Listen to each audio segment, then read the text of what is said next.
նորից չանձնավորենք, էական չի արդեն ում գյուղապետերի մասին է խոսքը, մի խոսքով։ Տեսեք, ինձ համար ինչու էր դա կրկնակի ցավալի, ոչ թե նրա համար, որ ես նոյեմբերյանը, որպես նոյեմբերյանցի ավելի եմ սիրում, քան Հայաստանի ցանկացած մարզագյուղ, այդպես չի, բոլորի ես հավասարեցին, բայց ես նոյեմբերյանում ապրել, մեծացել եմ, այդպիսի բան չի եղել, այդպիսի բարքեր չեն եղել։ Մենք երբ որ դպրոցական ժամանակ ինչ-որ բնական երևույթ է, չէ, մեծանալուն զուգահեռ կոնֆլիկտներ լինում են։ Դե տղայականա վախենում ենք տուն գնայինք։ Ես վախենում էի գնամ իմ տուն, դեպք էր եղել 10 ընկերոջ հետ ես կռիվ էի արել, գնացել եմ տուն, շատ թաքուն կերպով հեռախոսի այդ անջատիչից անջատել եմ, որպեսզի հանկարծ մեր տուն զանգ չգա, ծնողներս ինձ չկանեին։ Ինչի մասին է խոսքը։ Սա ուղիղ դաստիարակության մասին է։ Մի բան էլ հիշեցի, պապս էր հաճախակի ասում էր, միշտ հարցում են, երեխային ինչպես դաստիարակենք, որ լավ հասարակությանը պիտանի մարդ մեծանա, ասեմ ինչքան է երեխան, պայմանական ասում են մանկապարտեզում է դպրոցական է արդեն այս տարի առաջին դասարան կհաճախի, ասում է արդեն ուշացել եք, նույնիսկ չծնված ժամանակ պետք է դուք նրան դաստիարակեք, ձեր վարքով, ձեր եւ անհատական եւ խմբային վարքով, ընտանեկան վարքով, շրջապատի վարքով, սա թույլատրելի է։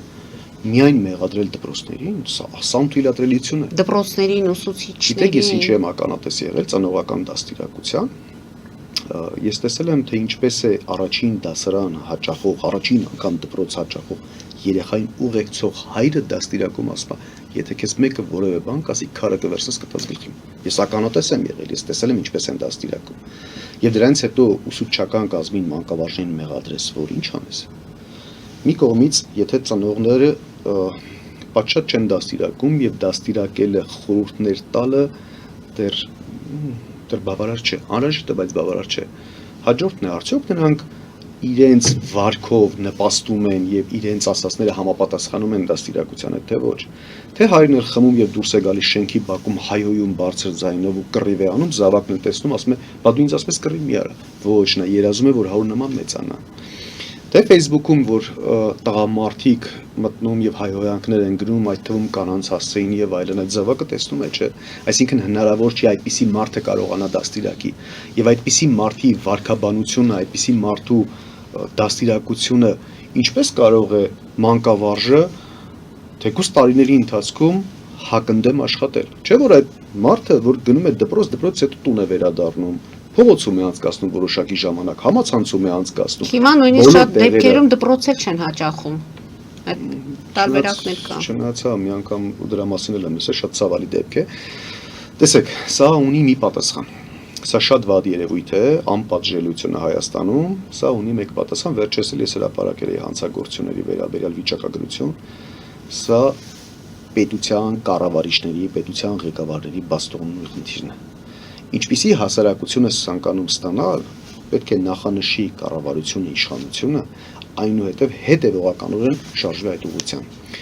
Ոչ թե պետական լրատվամիջոցները, ոչ միայն պետական լրատվամիջոցները, այդ թվում մասնավոր լրատվամիջոցները պետությունը պարտավոր է բոլորի հետ կնքել պայմանագիր,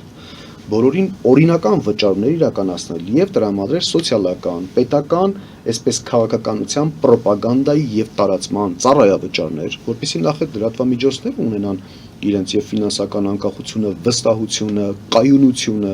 կարողանան անաչառ աշխատել։ Եվ նույնիսկ նմանատիպ հաղորդումներն են քիչ դիտվում, պարոն Սարգսյան։ Չկան, տեսեք, մենք նստենք զրուցենք խելոք բաներից, արժեքներից եւ այլն, մենք կունենանք մի քանի 100 դիտում։ Բայց եթե մի հատ սկանդալային հայտարարություն անենք եւ օրինակ մենք էլ հայհոյենք ինչ-որ մեկին, դիտումները կհասնի 500,000։ Բայց լավ դրա վրա չկենտրոնանանք։ Չէ՞ որ անընդհատ տրամադրվում է եւ լավ գաղափարը եւ աղբը։ Հիմա աղբի վրա փող է ծախսվում, կամ աղբը ավտոմատ մարդը քաշում, տանում է, դիտում է եւ այլն հետաքրքրված է, սկանդալներով հետաքրքրված է, ինչպես պետք է պետությունը դրա դեմ պայքարի։ Հակառակը անընդհատ ֆինանսավորելով եւ հակառակի վրա ջանք ու երան տնելով, ուրիշ տարբերակ ուղղակի չկա։ Ինչու՞ չի անում։ Այստեղից է գալիս։ Պետությունը քանդում է մի բան, եկեք մի հատ արատավոր երևույթից էլ խոսեմ, հա։ Մի հարց է ձեզ այստեղ ասեմ, որպեսզի չընդհատեմ։ Տեսեք, բանակի հետ կապված 2 տարին դարձավ տարուկես, չէ։ Այս դեպքից հետո ինձ մոտ այն տպավորությունն է, որ բանակում չեն կարողանում այս տղաներին կառավարել, ինչքան շուտ տուն գնա, այնքան իրենք այսօր խնդիրներից հեռու կլինեն։ Չէ՞ որ նմանատիպ ընտանիքներից գնում են եւ սպայից պահանջում են, որ կարողանա կարգուկանոն եւ այլն։ Իհարկե, պատշաճ չի, նորից գլխից եկած, ձուկը գլխից է հոտած։ Այսինքն, եթե չկան այդ կանոնակարգերը, չկան այդ քաղաքականությունը, դրանց սահմանած ժամկետները, գործողությունների պլանը եւ այլն, ոչինչ բան չի ստացվելու։ Եվ դպրոցում, եւ ընտանիքներում, եւ փողոցում, եւ բանակում, եւ ոստիկանությունում որևէ տեղ չի ստացվելու։ Էկոպարեկները նարկոտիկ են, թմրանյութ են տեղափոխում։ Սպան նորից ականատես եմ եղել զինվորի հետ փողոցային կռիվ էր անում, փողոցային սպան։ Այսինքն դրանք բոլորը իշխանությունից եկողներն են, բայց մի արատավոր երևույթի մասին խոսեմ, որը բանից պարզվեց, որ շատ ավելի բարոյական երևույթ էր, քան արատավորություն։ Շատերս ենք չէ՞ լսել այսպես հանցագործ աշխարհի մասին։ Ուրեմն գոյություն ունեին հեղինակություններ, թաղային հեղինակություններ, քաղաքային հեղինակություններ եւ այլն։ Ես հիշում եմ տարիներ առաջ նամանավանդ երբ որ մենք երիտասարդ էինք, ես պատանեկությունից հիշեցի իմ ծնողներից վախը, որպեսզի այդպես չարություններ չիրականացնեն։ Բնական է, այդպես մեծանալու զուգահեռ միշտ է լինում է դա, բայց գոյություն ունի սահմանաճան։ Բայց ես նաև հիշում եմ պատասխանատվության աստիճանը, երբ որ երիտասարդ տարիքում հանկարծ որևէ մեկի հանդեպ մենք այդպես ինչ որ հարցակում գործեինք։ Գոյություն ունեն հեղինակություններ, որոնց առաջ պետք է պատասխան տայր։ Ինքը վատ բան է, չէ՞, հեղինակությունները, այդ փողոցային բարկերը շատ վատ բաներ են։ Բայց ինչպես պետք է դրա դեմ պայքարել։ Ոչ թե գաս, անկախ նրանից ինքը ինչպիսին է, արդեն կայացած ինստիտուտ է։ Բայց որpիսի գաս դա գլխատես, դրա համար դու պետք է ունենաս զուգահեռ շատ կայացած ոստիկանական համակարգ։ Համայնքային ծառայողները, պարեկնային ծառայողները, քրեական հետախուզության ծառայողները եւ այսպես շարունակ։ Այսինքն, եթե դու մի կայացած համակարգ չես կարողանում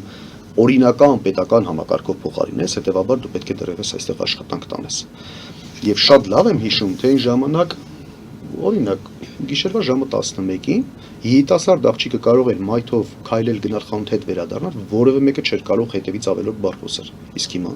այն ժամանակ գոյություն ուներ այդպիսի թափտպուկները, որ մարդ էին ծեծում, իրենք չէին կարող դա անել, որովհետև վաղ կար հեղինակություն, հեղինակությունը կասեր չի կարելի դա անել։ Դա անթույլատրելի է։ Իսկ հիմա քանի որ ամենուր է ներողություն բառես համար բարդակ, հետեւաբար մենք ականատես ենք լինելու այսպիսի դեպքերի։ Հիմա մենք մարդուն անձին ծեծել, նվաստեցնել։ Ընդ որում դեպքը սեպտեմբերին է եղել եւ անազատության մեջ են այդ երեխա տղաները, ովքեր իսկ եթե այդ տղաների ինչքան դեպքեր են ունեցել, որքան դեպքեր են ունեցել սպանությունների, դանակահարությունների, զենքի գործադրման Աբովյանում տեսանք ինչ սպանության դեպքեր եղան։ Մենք գործընկեր ունենք, մեր գործընկերուց որդուն տան, իրենց տան բակում 10 քանի հոգով հարձակում, կրակոց եւ սպանություն։ Շատ են այդպիսի դեպքեր, բազմաթիվ են։ Որոնք արդեն թե մոդայիկ է դարձել, այդ ոհմակային այդ խմբերով հարձակումները։ Դե եթե միտեղ չկա, գիտեք, մարդու վարքաբանությունը հետեւյալ կերպ է։ Իրավաչափ վարքագիծը միշտ այսպես մոտավորապես 10%-ը աշխարհի մասին է խոսքը։ Մոտավորապես 10%-ը որոնում է իրավաչափ վարքագիծ, նրանք դաստիարակությամբ կրթությունով պայմանավորվածներն են։ Մոտավորապես 40%-ը այդպես հոսանքին տրվողներն են, այսինքն հիմնական մարդիկ, որ ուղղությամբ կշարժվեն, այսինքն մոդա կլինի խմբակային հարձակում, ապա դա կանեն, անձնական հարձակում արդեն դա կան։ 50%-ը մարգինալներ են, այսինքն որպեսզի նրանք դրսևորեն իրավաչափ վարքագիծ, նրանք միայն պատժից վախն է հետ պահում, որպեսզի չիրագործեն դա։ Այսինքն Հայաստանում հիմա մենք ունենք պատժի անխուսափելիություն, Հայաստանում ունենք այսպես արժեքներից դուրս ոհմակային հարձակումներ, ինչի ոհմակային հարձակում չի եկեղեցու վրա հարձակումը, ուղղակի տարբեր մակարդակների հարձակումներ են։ Եվ Հայաստանում չունենք կրթություն, հետևաբար պետք է ունենանք այսպիսի բարդակը։ Ամեն դեպքում սա այն դեպքն է, այն երևույթն է, որ պետք է դրան կանխել, օրենքը պետք է աշխատի եւ հանրությանը երբեմն մեղադրում են անտարբերության մեջ, բայց ես ինքս էլ եմ խոսում մարդկանց հետ, բոլորը ասում են մենք այդ քաշքշուկներից իրավապահ մարմինների կողմից այդ քաշքշուկներից խուսափելու համար շատ հարցերում անտարբեր ենք մնում։ Գիտեք, այնքան շատ են մարդկանց խնդիրներով ծանրաբեռնում։ Այո, այդ թվում մարդկանց անտարբերությունը հետևանքն է իշխանության անգործության, որովհետեւ մարդը այլ մարդ է սպանում, բառից բուն իմաստով սպանում, դիտավորյալ սպանում է, 2 ամիս հետո գտնվում է ազատության կամ տնային կալանքի մեջ, ինչ որ մարդիկ խոշտանգումից հետո գտնվում են ազատության մեջ, բայց այն մարդը, որը ականատես է եղել, վկա է եղել, մի վկայի ցուցմունք է տվել, ինքը տարիներով այդպես գնում է աշխատանքից կամ աշխատանքի ժամին ղեկավարից թույլտվություն վերցնելով, աշխատավարձի պահումների հաշվին, գնում է միտեղ ցուցմունքներ տալու, միտեղ ինչ որ մեղավորություն իր վրա վերցնելու, միտեղ հանդիսանում է հաջորդների, այսինքն երկու կողմեն, չէ, վեճի մեջ գտնվում,